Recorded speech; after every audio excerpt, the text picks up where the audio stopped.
বিসমিল্লাহির রহমানির রহিম।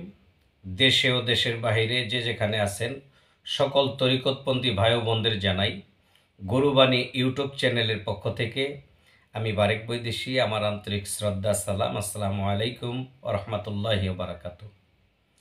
আপনারা জানেন গুরুবাণী ইউটিউব চ্যানেলটি, এই চ্যানেলটির মধ্যে বিভিন্ন বাউল সাধকের কিছু গান, কিছু আলোচনা আপলোড করে থাকি।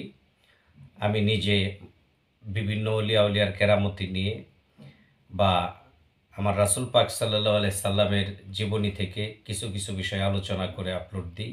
অবশ্যই চ্যানেলটি সাবস্ক্রাইব, লাইক, শেয়ার, কমেন্ট করে পাশে থাকবেন, এটাই প্রত্যাশা। আজকে যে বিষয়টি নিয়ে আলোচনা করব সেই বিষয়টি হলো নবীর প্রেম। আমরা যারা নিজেকে মুহাম্মদী উম্মত হিসেবে দাবি করি, আমরা যারা তরিকতপন্থী মানুষ, আমাদের অন্তরে যেন নবীর প্রেম থাকে, নবীর মোহাব্বত থাকে, আহলে বায়াতের মোহাব্বত যেন আমাদের মধ্যে থাকে।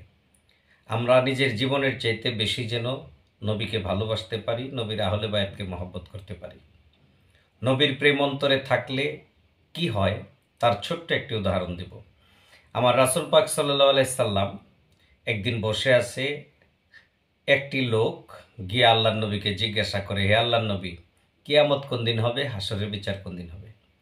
আল্লাহর রাসূল উত্তর দেয় না।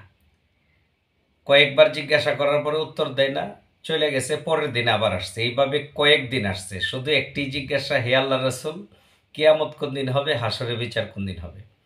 আরেকদিন আমার দয়াল নবী মুস্কে হাসি দেয়া বলে, বাবা রে, তুমি যে খালি জিজ্ঞাসা করো কিয়ামত কোন দিন হবে, হাসরের বিচার কোন দিন হবে, আচ্ছা হাসর মাঠে যে বিচার হবে, হাসরের মাঠ হবে, তুমি হাসর মাঠের কি পুঁজি আছে তোমার যা দিয়ে তুমি নিস্তার পাবে?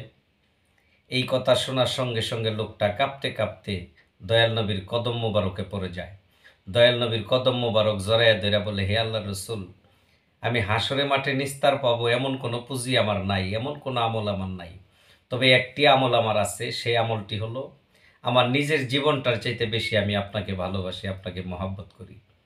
এই কথা শুনে আল্লাহ রাসূল লোকটাকে টান দিয়া বুকে জড়ায় ধরে বলে, তোমার হাসরও নাই, তোমার কিয়ামতও নাই, তুমি বিনা হিসাবে জান্নাতবাসী, যেহেতু তুমি তোমার প্রাণের চাইতে বেশি আমাকে ভালোবাসো, আমাকে মহব্বত করো।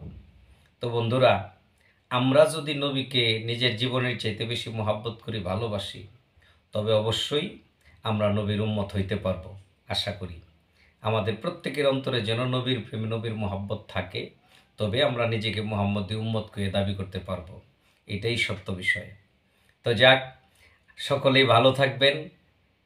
অবশ্যই এই চ্যানেলটি সাবস্ক্রাইব, লাইক, শেয়ার, কমেন্ট করে পাশে থাকবেন, এটাই প্রত্যাশা।